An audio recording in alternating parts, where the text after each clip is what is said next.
أعوذ بالله من الشيطان الرجيم بسم الله الرحمن الرحيم الحمد لله رب العالمين وأفضل الصلوات وأتم التسليم على سيدنا ونبينا وحبيب قلوبنا وطبيب نفوسنا وشفيع ذنوبنا أبي القاسم محمد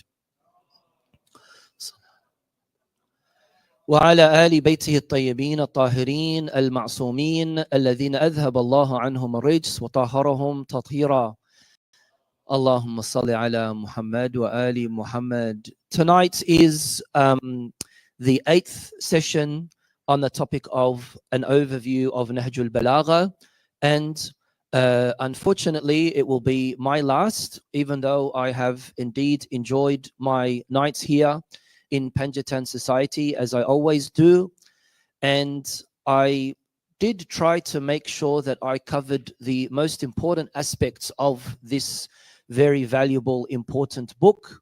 But I'm sure all of you would, inshallah, be able to benefit from Nahj-ul-Balaghah in the near future by using this as a starting point for you to venture into this very, very valuable book.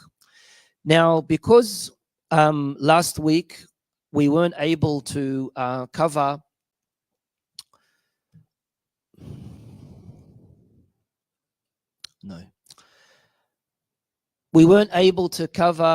some of the issues that I wanted to speak about when I was doing the workshop on parenting and learning the skill of parenting teens. I will be covering a little bit of that. We don't have any more papers left, so if anyone does have a question left from last week or from today, of course, you can message this number and the question will be read out, or you can just grab the microphone at the end of our program and just ask your particular question. So this is the number here before we continue on with tonight's topic, which is the Rasail of, which is something that I have left out in Wednesday night's session, was a part of the letters of Imam Ali alayhi salam, which I want to cover tonight, and then go on to the last part, which is the wise sayings of Imam Ali alayhi salam. And this is a part of letter 31, which we did read out a section of in the previous session. A letter written by Imam Ali alayhi salam to his son Imam Hassan al-Mujtaba, where he gives him a series of recommendations and advice. I did say that this is something very useful for every youth to read. This is something that every parent should sit their child down and read with them, because a lot of it is not only moral instructions given by Imam Ali to his son Imam Hassan, but also social instructions as well, things that we can use in our social life. And because we've already given an introduction to this particular letter and we have read parts of it, we'll just read this particular part, please. O my child, make yourself the measure for dealings between you and others. The measure here means the scale, the mizan, as Imam Ali alayhi salam uses in this expression. Ij'al nafsaka mizanan fima baynaka wa bayna ghayrik. Make yourself a scale that you use between yourself and others.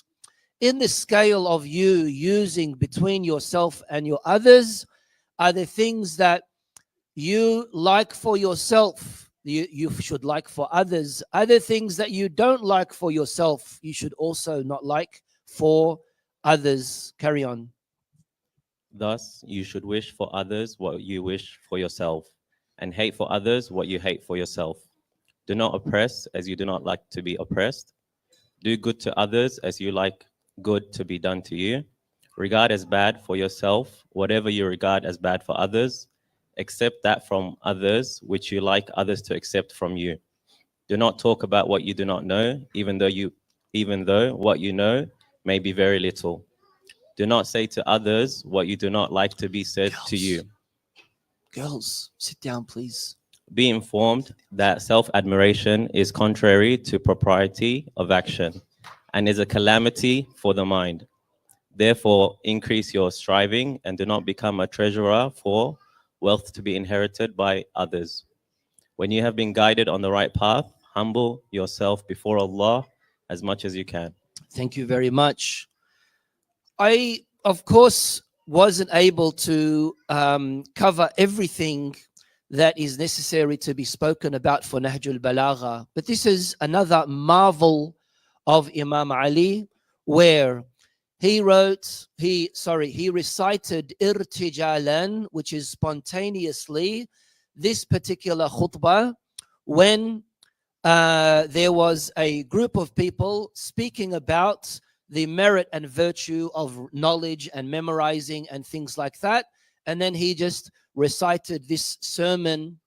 The uniqueness of this sermon is that every word that Imam Ali used does not have an alif. There is no alif in this very long khutbah of Imam Ali alayhi salam. How difficult is that?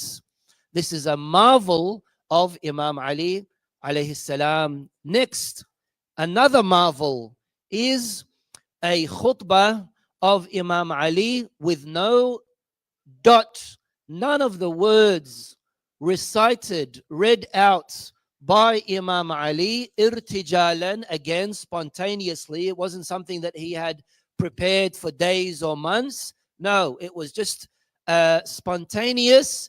None of the words that he used had a nuqta, had a dot.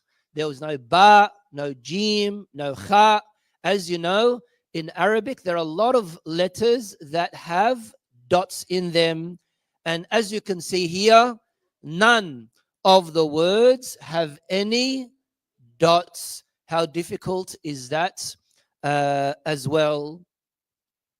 In regards to the wise sayings of Imam Ali, we can say wise sayings, we can say kalimat qisar, short sayings, we can use the word proverbs, we can use the word quotes, we can use the word pieces of advice, statements. All of them fall under this third category after sermons and letters, and that is the short and wise sayings of Imam Ali. 480 of them, which is the regular amount being mentioned in Nahj-ul-Balaghah. However, as I have explained in detail before, there are other books like Ghurar al-Hikam, where there are more than 10,000 of these wise sayings and short quotes from Imam Ali alayhi salam. It is said that these that were selected by Al-Sharif al-Radhi were during his Khilafah as well.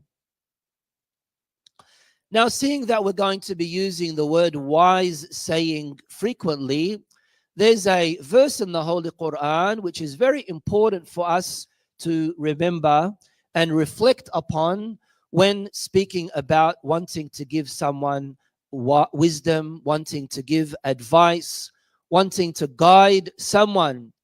And this is, of course, something fundamental for all of us as Muslims, because we all want to be someone who contributes to another person, either staying on the right path or introducing them to the right path. ادعو إلى سبيل ربك بالحكمة والموعظة الحسنة وجادلهم بالتي هي أحسن.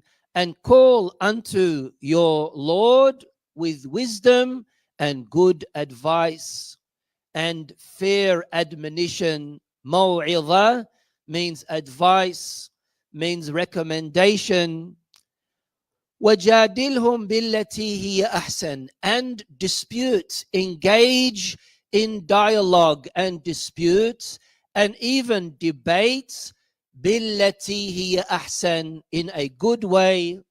How are you going to have a fruitful discussion with someone who has a different view of yours? By attacking them, by insulting their gods, by saying something very bad about those people that they revere and respect very highly, by using weak arguments, by using arguments of mughalata and fallacy. That's not going to be al-mujadala billati hiya ahsan. So this is where we can see that inviting people to the right path, to the path of the Lord, needs to be through education, and also needs to be through education. Sorry, I forgot to change the slide.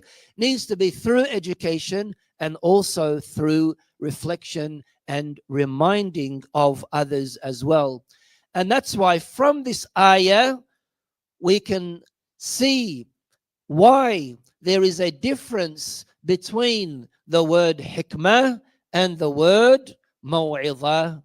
And the difference here is that hikmah is basically educating, learning, teaching, and maw'idhah is reminding and informing someone of what it is that they need to reflect on.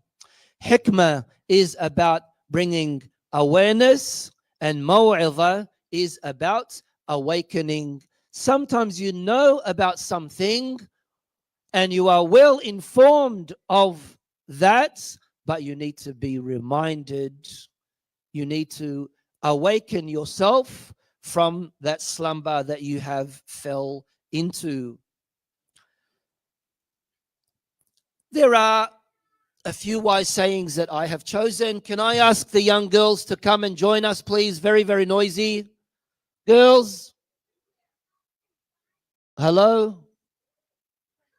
I need to speak Urdu with them, maybe. Girls, Sallu ala Muhammad wa ali Muhammad.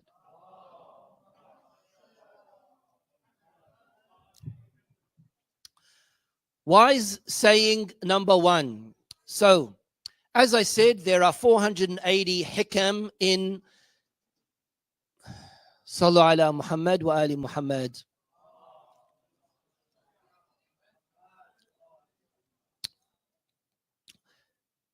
Alhamdulillah, we've been going good the last couple of nights, but now we had to break the record. What was I saying? Wise sayings, 480 of them, right?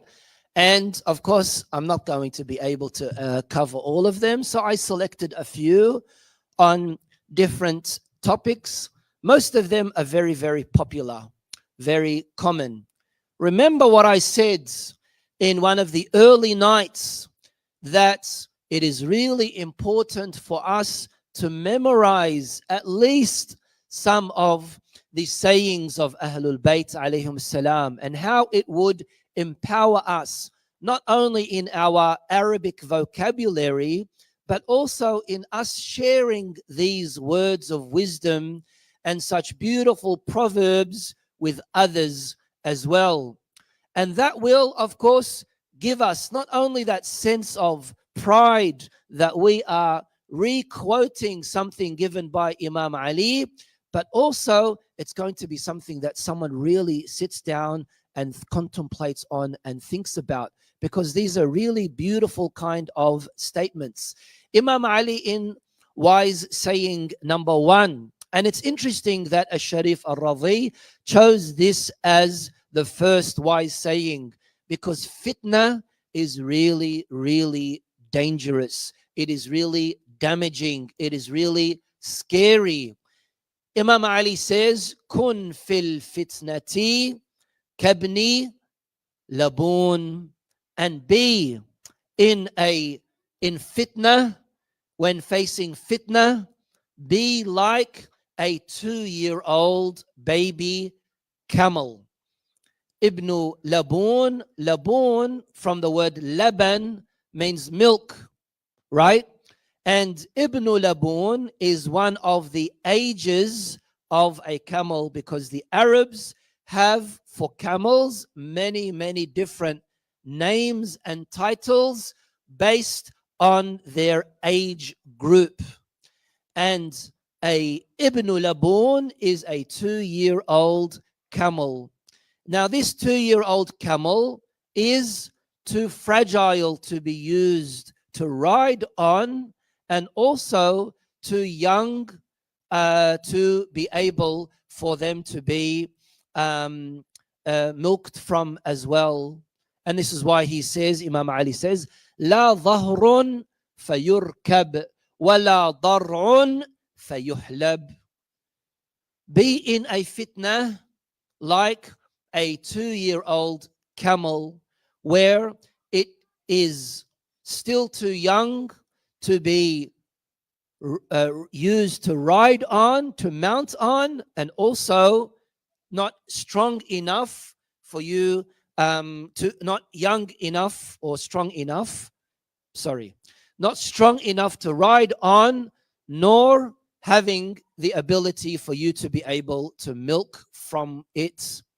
What does this mean? Obviously, it means that at times of fitna, we need to be very, very cautious that we don't ride the wave of fitna, either the wave for the fitna or the wave on the opposite direction of the fitna. When there are two conflicting issues happening, we need to be very, very careful and wise in how we react to it.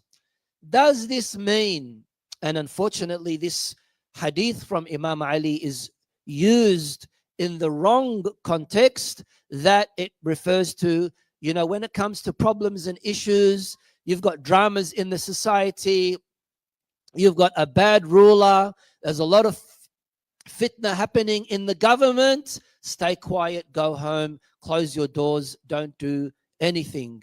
No, that's definitely not what it means.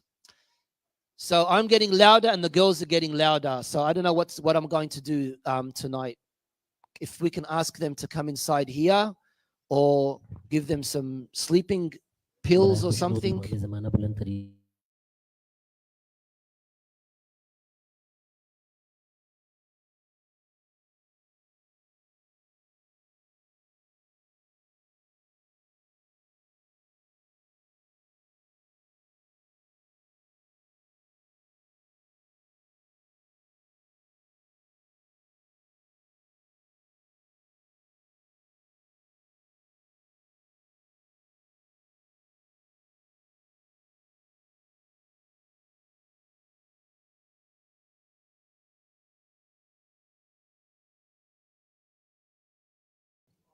Allahumma salli ala Muhammad wa ali Muhammad. I'm very sorry. I apologize. I think it's my fault. I'm very easily distracted, unfortunately. And you can't blame them. It's iftar time. It's night time. It's Friday night, and they want to play with their children. So it's not their fault. But inshallah, we'll be able to benefit from tonight's session, all of us. So I think here it's really important for us to reflect on this wise saying from Imam Ali, because anything that A'immatu Ahlul Bayt alayhim salam have said, we can't take it within its black and white context itself, but we have to use it in respect to the other information and advice given to us by Imam Ali. Look at what Imam Ali had said to his sons, Imam Hassan and Imam Hussein, where he said, Kuna lil-zalimi khasma wa lil-mazlumi auna. Be an enemy to the zalim, and be an assistance to the mazlum. If it was the case that in times of fitna, you should never ever involve yourself whatsoever, then why is it that Imam Ali in this place and many other places, it says you have to stand up for your rights. You have to go against the zalim. So what we can understand from this is that when there is a lot of confusion, when there is confusion and you really don't know what is right or what is wrong, and especially when it's believers, when it's mu'minun, righteous, pious believers having some kind of conflict between each other, we need to make sure that we don't get dragged into it. And this happens everywhere, and that's why it is so important for Sharif al-Radhi to have mentioned it in this particular process, in sequence. Why saying number 3? This is, of course, again, something to do with personal traits. How are we able to rid ourselves of personal traits? Imam Ali alayhi salam, he says, al-bukhlu ar wal-jubnu manqasah wal-faqru yakhrusu al-fitan an hujjatih wal-muqillu gharibun fi baldatih. Can you read that, please, Abbas? Miserliness is a shame. Cowardice is a defect. Poverty disables an intelligent man from arguing his case. And a destitute person is a stranger in his own hometown. Thank you very much. Of course, there is a section here where it says, وَالصَّبْرُ شُجَاعَةٌ, of course, which basically means patience is bravery as well. Why saying number 6? Imam Ali alayhi salam says, "Man radiya an nafsih kathara al-sakhitu alayh." Whoever admires himself attracts many opponents against him. Confidence is good. Being confident is good, but being overconfident is not good. Being someone who feels that there are areas of improvement in ourselves is always very, very important. When I say that I am kamil mukammal, when I am that I am perfect, when I have so much admiration to myself, right? I'm going to get a lot of people who oppose me. I'm going to get a lot of enemies. Why? Because I am so self-absorbed that I don't like criticism. I don't want to listen to advice given to me by other people. I'm not interested in listening to all of these things that other people have to say about me, because I see myself in absolute perfection. I am very happy with who I am, and therefore, me being flawless, I'm not interested in what it is that others have to say. What's that going to do? That's going to increase the number of people who hate me. And that is, of course, very, very natural. That's going to happen. Wise saying number 34. This is, again, Imam Ali giving advice to his son, Imam Hassan. This is a long hikmah as well, and I've only chosen a part of it where he says, Ya bunay, ihfaz anni arba'an wa arba'a. Memorize and learn 4 things from 4 things. Imam Ali ibn Abu Talib alayhi salam said the following to his son, Al-Hasan alayhi salam. O son, learn 4 things and a further 4 things from me. Nothing will harm you if you practice them. The richest of all riches is intelligence. The biggest destitution is foolishness. Okay. أغنى الغني العقل. The richest thing that you can have is your aql. The poorest thing that you can have Akbarul faqr, the poorest thing that you can have is being foolish. Al-humq. Al-humq, al-ahmaq means being foolish. I'm not going to use that word that I used a few nights ago, but that's what it is, pretty much. The most poorest of things that a person can have is that. Carry on. The most wild of the wild is vanity. Character. Akramul hasab, husnul khuluq. Carry on. O my son, you should avoid making friends with a fool, because if he intends to benefit you, he will harm you. Stay away from a foolish person, because although they think that they're doing good for you, they are rather doing a lot of damage. You should avoid making friends with a miser, because he will run away from you when you need him the most. What's a miser? A stingy person, a greedy person, a bakhil person. Why should you stay away from a greedy, stingy person? Because when you need them, they are nowhere to be found. So why do you want to befriend such a person? You should avoid making friends with a sinful person, because he will sell you for naught. Basically, this means إياك ومصادقة الفاجر. Stay away from an immoral person, a sinning person, someone who sins regularly. Don't be their friend, because they will sell you for pretty much nothing. And you should avoid making friends with a liar, because he is like a mirage, making you see far things as near and near things as far. Who knows what a mirage is? Nobody? In Melbourne? Do you know what a mirage is? No? Really?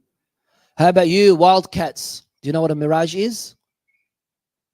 No? How about you? Yeah? Yeah, he's saying, yeah, Puma?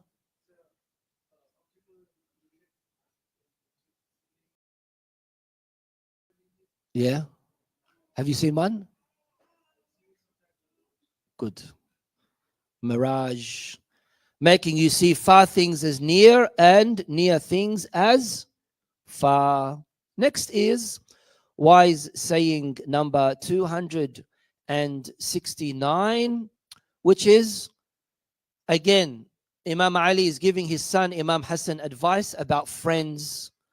Friendship is really, really important for us, especially for younger boys and girls. You have to be very, very selective with your friends. Why? In Arabic, friend means sadiq. And the hadith says, al-sadiq saduq, that a friend, because in Arabic, sidq means truthful. A friend needs to be truthful, which basically means that they're always going to be honest and truthful to you, giving you advice when needed, right?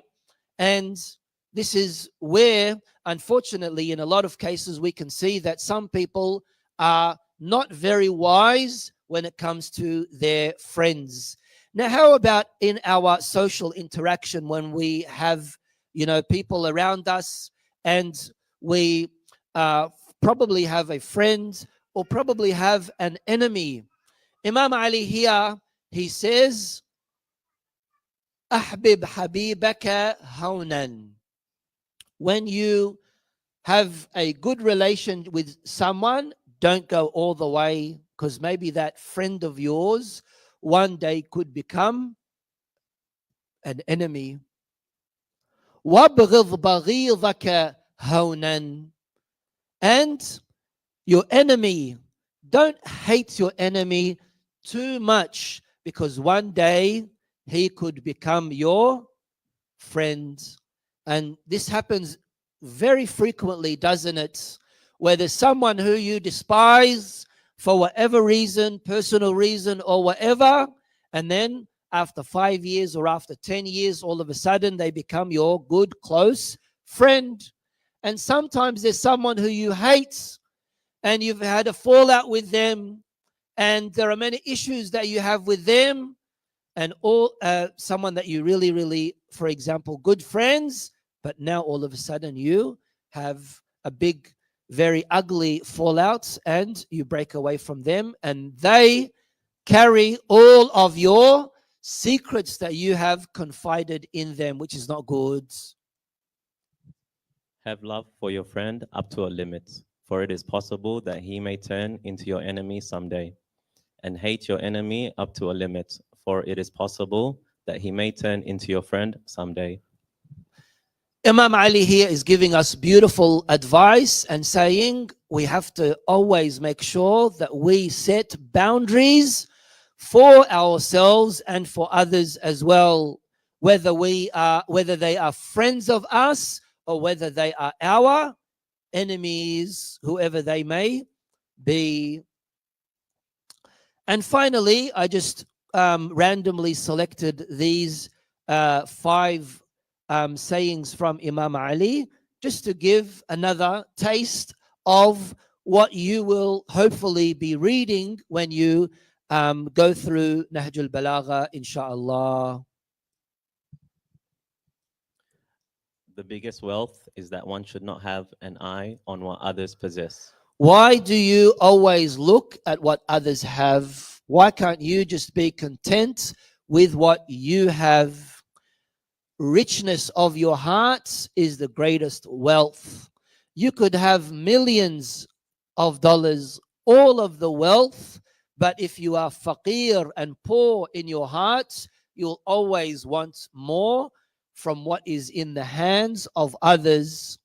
And this is why, from this saying, we can understand that you need to feel wealthy within yourself by not looking at what others have, not comparing what others have. You have a rundown Toyota. Why are you always looking at the other person who just bought a Tesla or this or that or any of these other examples that we are simply able to give? Next one, please. Someone uttered an expression above his status. Someone said in the presence of Imam Ali, someone said something that is above their pay grade, above their age. They said something way more than what they can swallow. And Imam Ali shut that person down. Right? Why are you laughing? Yeah. Carry on. Yes, read it out. Imam Ali alayhi salam said, "You have started flying soon after growing feathers and commenced grumbling before attaining youth." Yeah, you're still a jujay. You're still a little duckling, and you are saying things that are way above your age. No, act your age. Speak according to your knowledge that you have, and don't say things that are way above and beyond you. Whoever clashes with the truth will be knocked down by it. You fight against the truth will slap you down. Whoever clashes with the truth will be knocked down by the truth. The heart is the book of the eye. This is a beautiful hadith. If you memorize it in Arabic, it's also really, really good. I am against tattoos, but if you want to get a tattoo, this would be a nice tattoo to have. I shouldn't even be saying that, shouldn't I? No. Right. It's like only God can judge, what people say that. Anyway, no one get any idea that Sheikh spoke about this, and yeah. Next, please. The heart is the book of the eye. Your heart is what is going to reveal everything in what it is that your eye sees. Your eye sees good, that will reflect on your heart of goodness. Your eye sees bad, that will pollute your heart with badness as well. So the door to your heart is your eye. And the last one. It is enough for your own discipline that you abstain from what you dislike from others.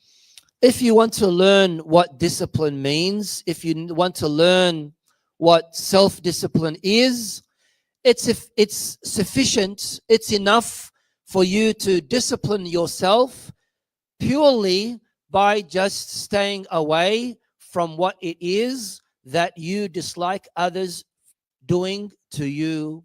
If there are things that others do to you that you don't like, don't do it, and that would be the best of discipline in how you're able to discipline yourself. Sallu ala Muhammad wa ali Muhammad.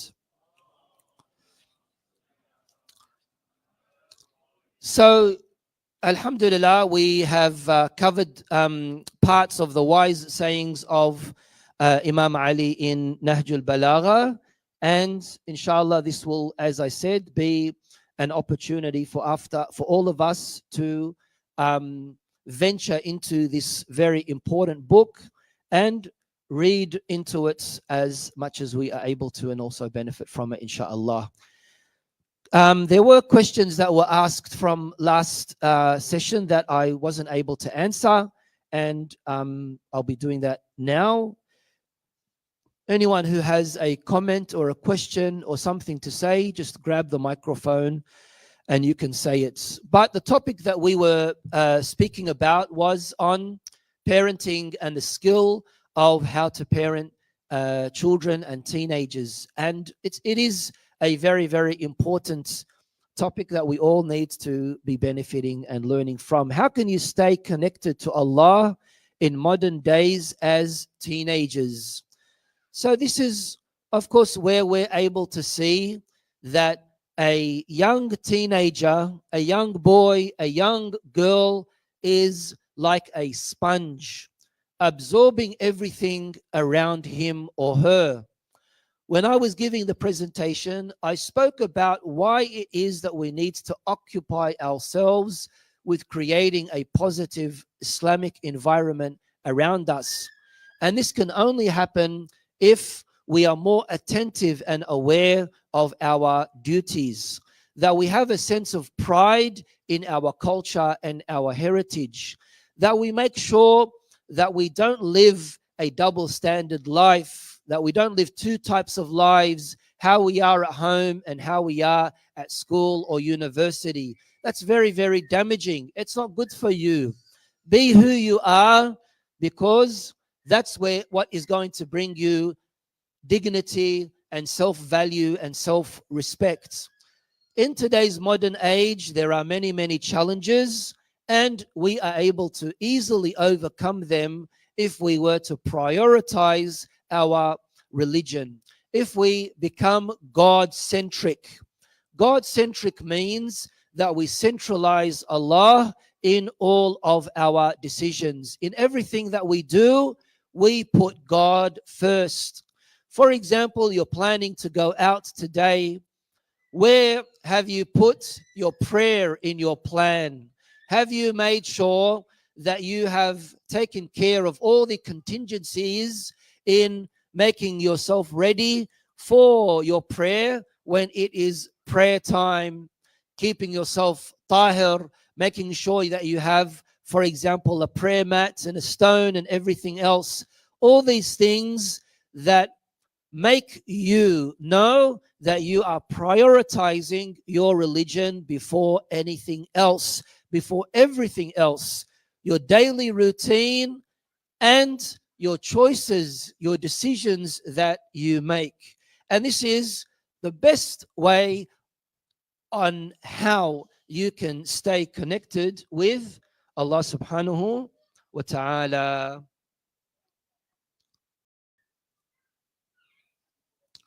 Anyone has any questions or any issues to add from what we were speaking about from last night? Are there any messages sent or no?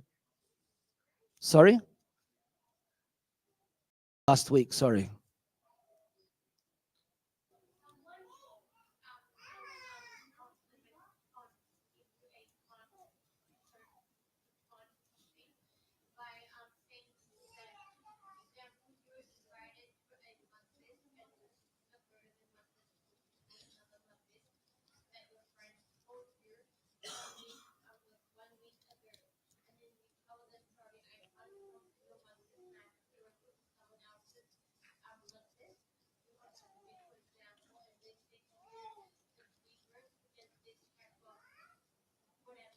disrespect.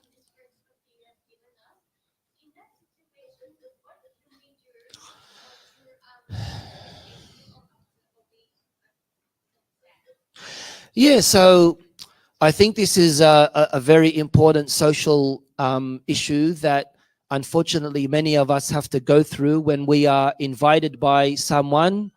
Instead of us feeling that we are being honored by the invitation, we feel it to be a burden, where we're put in a very difficult predicament, where if we had a pre-planned program and we're not able to go to this invitation and we have to decline this invitation, we know that it will erupt into something very, very dangerous, scary, breaking of relationships, breaking of ties. So what do we do in this kind of situation? First of all, when it comes to someone wanting to invite someone else, it needs to be such that they are doing so with a lot of love and respect for that particular person, and not in it being some kind of duty and obligation where the other person is also obliged to accept the invitation under whatever circumstances they may have. That's not being realistic. That's also not being fair. That's being selfish. If you already have a pre-planned program and you have to decline the invitation, try to do so in a very respectable, polite way, so as not to create any kind of altercation or anything that would lead to, criticism, or maybe even trying to ruin your reputation by saying you were very disrespectful and insulting of us because you did not come to the invitation.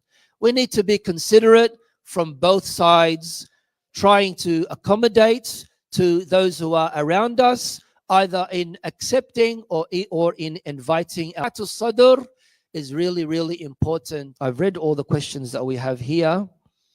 I think we should finish off. Yes? Did you have a question?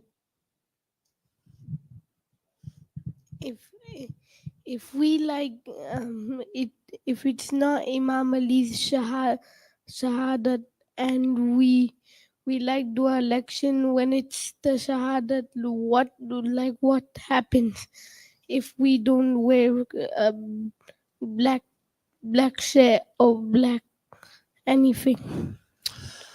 Thank you. So if it's not the shahada, or if it is the shahada? If it's not the shahada? No, if it is the shahada. If it is the shahada, of course, we all know that it has become a custom for us as Shia Muslims, when there is a sad event, a shahada anniversary of any of our ma'sumin or extended members of Ahlul Bayt alayhim as-salam, or even if it is one of our own family members who has passed away, wearing black is highly recommended. There is istihbab in wearing black. Outside of shahada events, outside of a sad ceremony of Ahlul Bayt, for men, it is makruh to wear black, ya baqir. So the only exemption, I had to say that, didn't I? The only exemption for wearing black are a few. Number one is hijab.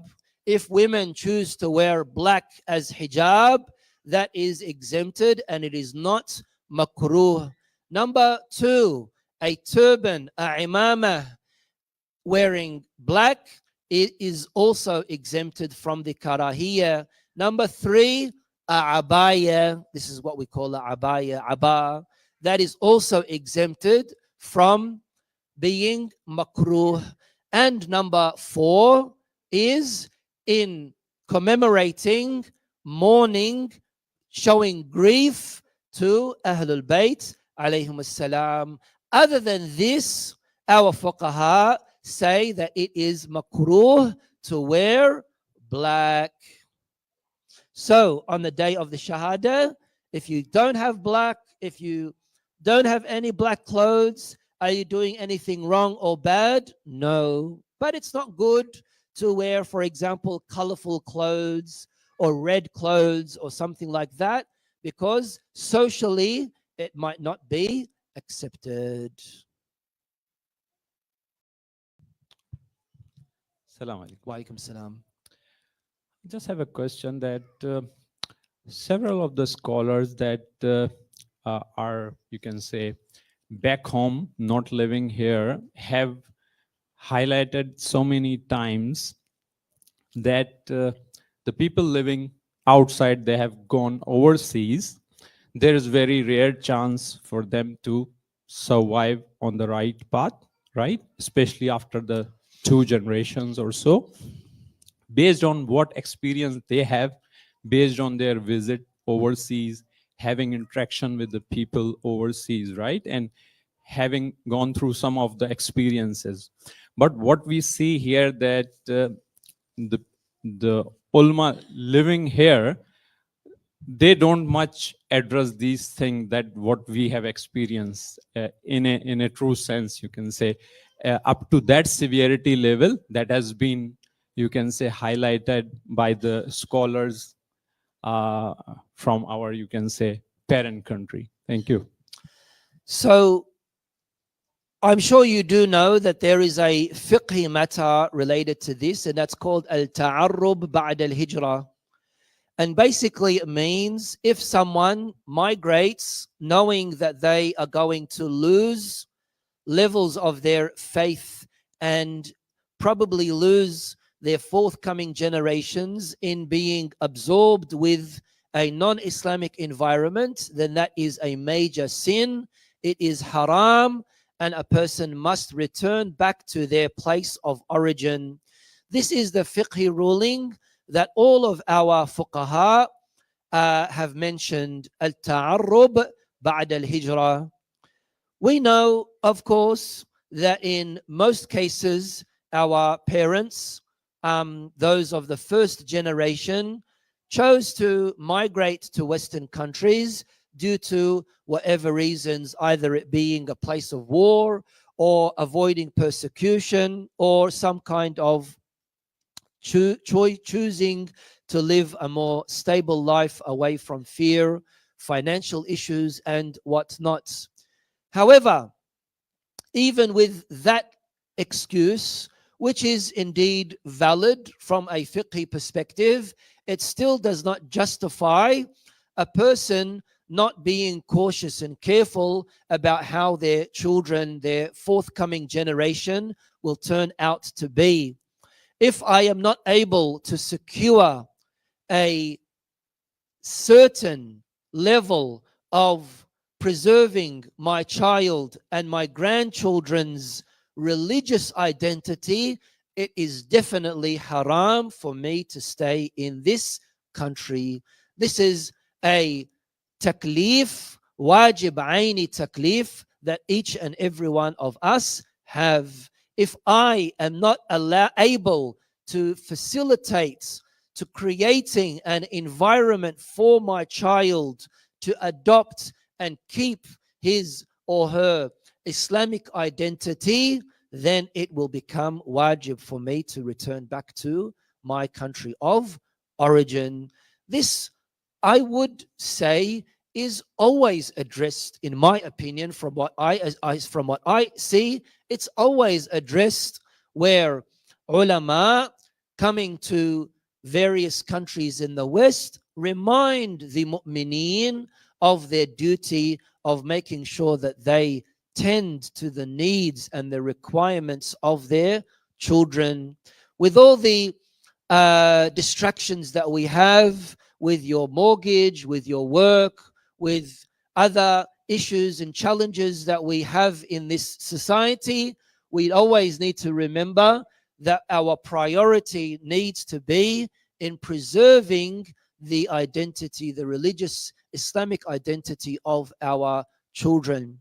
Now, some people might take extreme understanding of this. Some might say that no, it is impossible for anyone on any level to keep their children safe from the infiltration of Western values and Western ideology, and therefore it is haram in all circumstances. And there are people who do say that it is haram in all circumstances for a Muslim to live in non-Muslim land.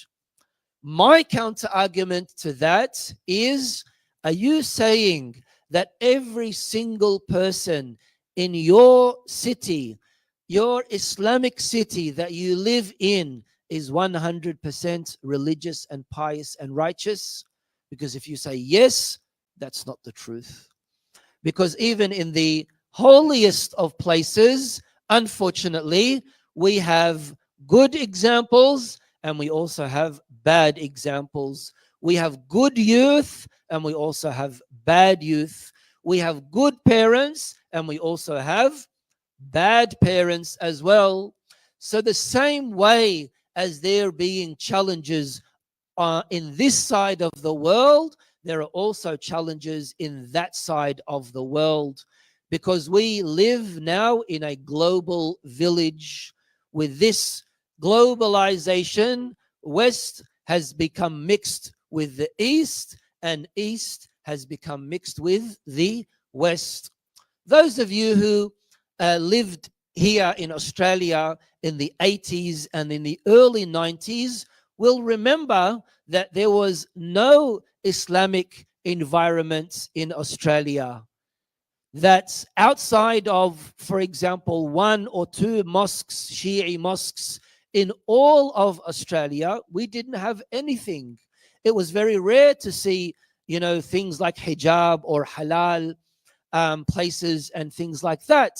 But now, alhamdulillah, we have a variety of options that we can use to our advantage in securing the religious identity of our children. And we also have religious freedom as well.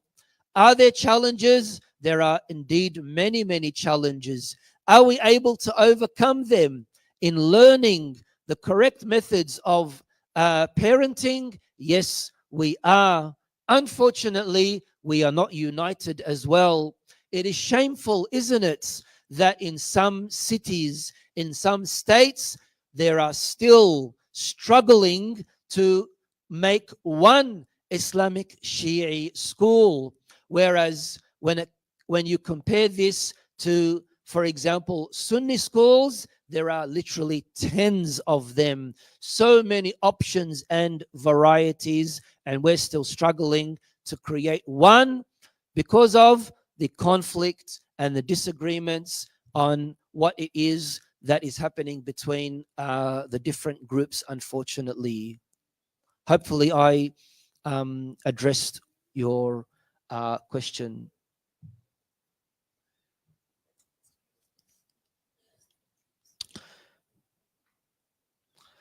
Okay, if your parent is a narcissist, if your mother is a narcissist, what do you do when she is making your life difficult? Unfortunately, we can't choose who our parents are.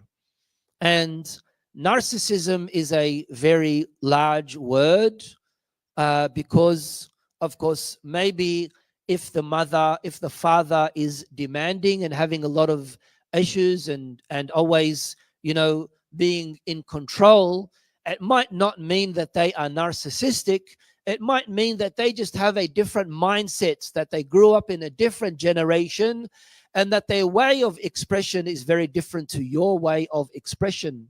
A lot of cases we all know is in previous generations, people were learnt and taught to box their feelings, to not express their feelings.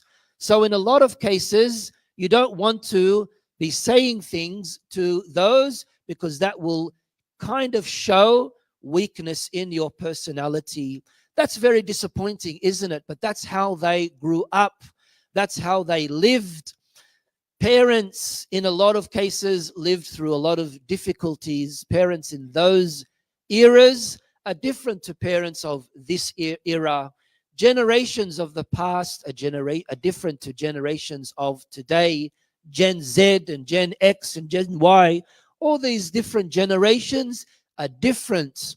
So I would not use this word narcissistic parents unless it is medically diagnosed by a psychologist that this person is a narcissist. I would rather try to accommodate to what this parent is saying, doing dua, asking Allah subhanahu wa ta'ala to alleviate my situation and give me some kind of rest away from this difficulty that I am facing when it comes to my parents. Even in the case of one having a narcissistic parent, it still does not justify your insolence or your disobedience or your disrespect. It still does not allow you to abuse verbally, emotionally, unfortunately, even at times, physically, your parents. You need to try to stay obedient, neutral, avoid escalating the situation with your parents, and even if you have to, try to avoid any unnecessary interaction to stay away from the problems.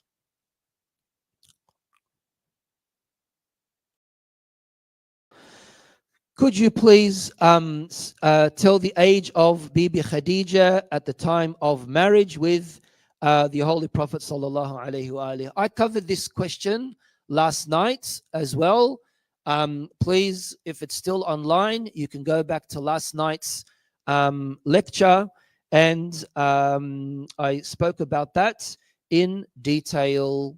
If we don't have any more questions, we will finish off with ziyarah, inshallah. Thank you all very much. Thank you, Jazakallah. Sallu ala Muhammad wa ali Muhammad. What I want to say some thanks for this session. Please recite salawat. Allahumma salli ala Muhammad wa ali Muhammad wa ajil farajahum. On behalf of Panjatan Society Victoria, Sheikh, we would like to extend our gratitude to you for the lectures that you've delivered and the workshops that you've presented. It's been a very, very good experience. I know, as I think I mentioned to you, I haven't been able to sit inside the hall myself on all occasions, but I've been around and I've been listening wherever I can and then following up afterwards. And it's been very, very engaging, and it's very much appreciated. On behalf of all of Panjatan Society, we'd like to extend our gratitude to you for your time and for your guidance, especially as well as the questions that you've answered. I'd request everybody to please recite salawat for Sheikh Zaid, so that may he continue to be blessed and with health and with prosperity. Salawat. Thank you.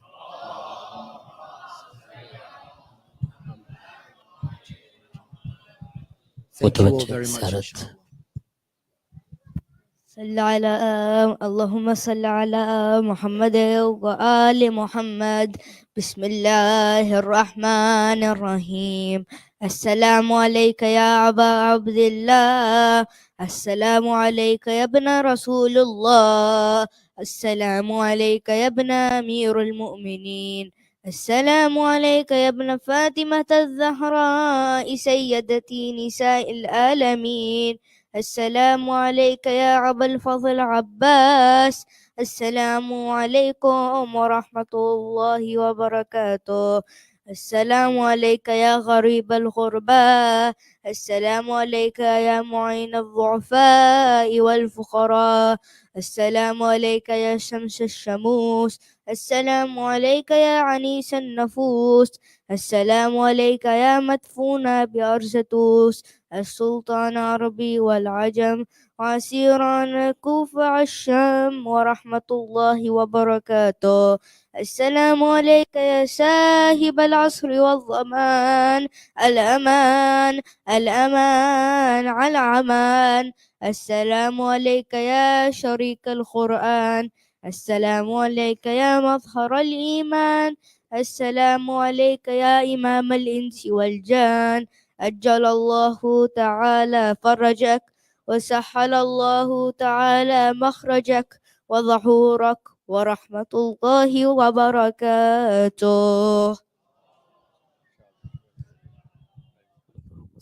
Mohammad व आले मोहम्मद व अज्जिल फरजहुम।